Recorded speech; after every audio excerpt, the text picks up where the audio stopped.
Em dezembro do ano passado, pesquisadores da Universidade de Zurique receberam um pacote misterioso vindo do Vaticano. Dentro havia documentos que estavam guardados em catacumbas, protegidos por séculos. Mas entre manuscritos religiosos antigos, encontraram algo completamente fora de contexto. Um diário de Albert Einstein, escrito com uma caligrafia irregular, misturando alemão, hebraico e até símbolos desconhecidos. Esse diário foi imediatamente lacrado pelas autoridades, mas antes disso, cópias digitais vazaram na Dark Web. E o conteúdo? Einstein fala sobre Deus, mas não o Deus que você imagina. Ele fala de um ser ou princípio tão vasto e indiferente que saber disso levou alguns dos cientistas que analisaram o texto a cometerem suicídio ou desaparecerem misteriosamente. A infância sombria e sinais estranhos. Einstein cresceu em uma Alemanha dividida entre ciência e superstição.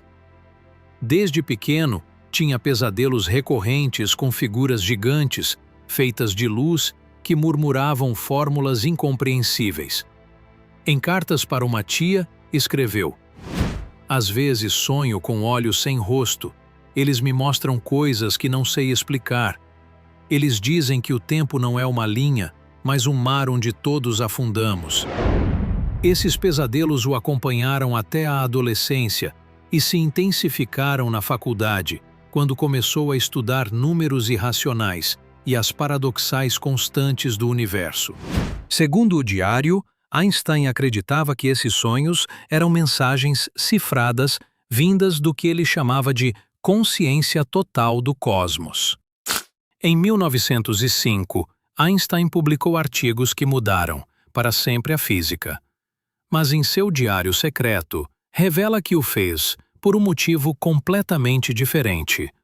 Não era só entender o universo, mas tentar encontrar um padrão, uma assinatura que denunciasse a mão de Deus. Durante noites solitárias em Berna, rabiscou o que chamou de Teorema da Presença, um sistema matemático que tentava provar a existência de uma inteligência oculta por trás das constantes universais.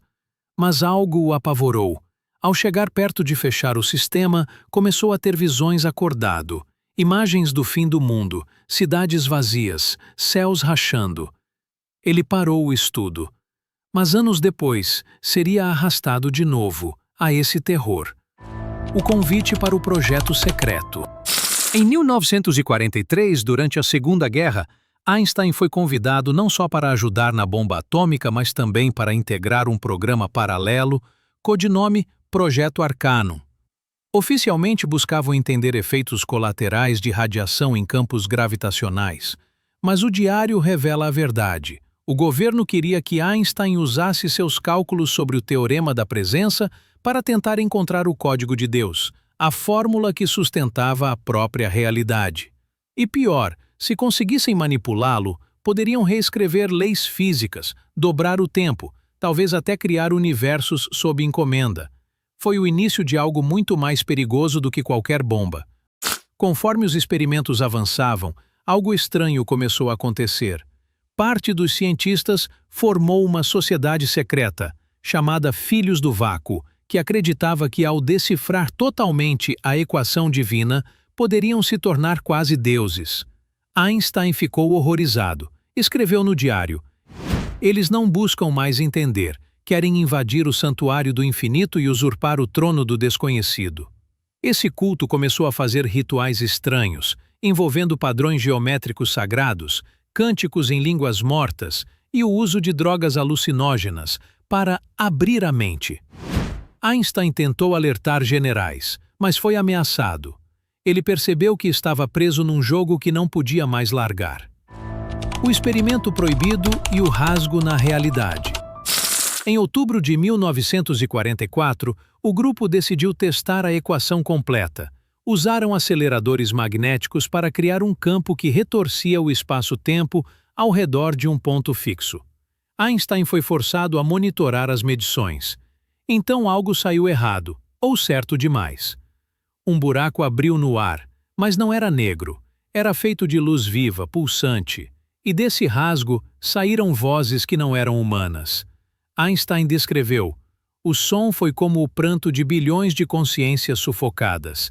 Então vi rostos que mudavam sem parar. Eles sabiam meu nome e me chamaram para dentro. Ele desmaiou. Quando acordou, estava sozinho num laboratório devastado, e metade dos cientistas havia desaparecido para sempre. No diário, Einstein relata uma sequência de visões que teve por semanas depois. Disse ter sido levado a uma dimensão onde o tempo não existia e onde tudo era consciente, mas não tinha ego. Ele escreveu: perguntei se aquilo era Deus. E a resposta foi um silêncio que doeu mais que qualquer grito. Então entendeu. Deus não é uma entidade com vontade, é um fluxo inevitável, a matemática fria do ser, que se manifesta como o universo e que não se importa conosco. Essa revelação quase o enlouqueceu. O retorno e os desaparecimentos. Depois do experimento, Einstein tentou destruir todas as cópias do Teorema da Presença.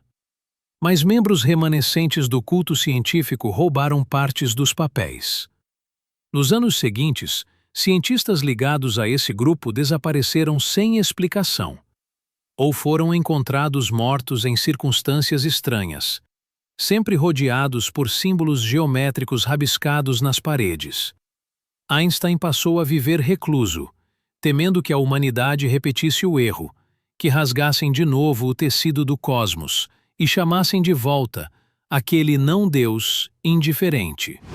Décadas após a morte de Einstein, rumores dizem que uma nova geração do culto, financiada por bilionários do Vale do Silício, tenta recriar o experimento para conversar com o absoluto.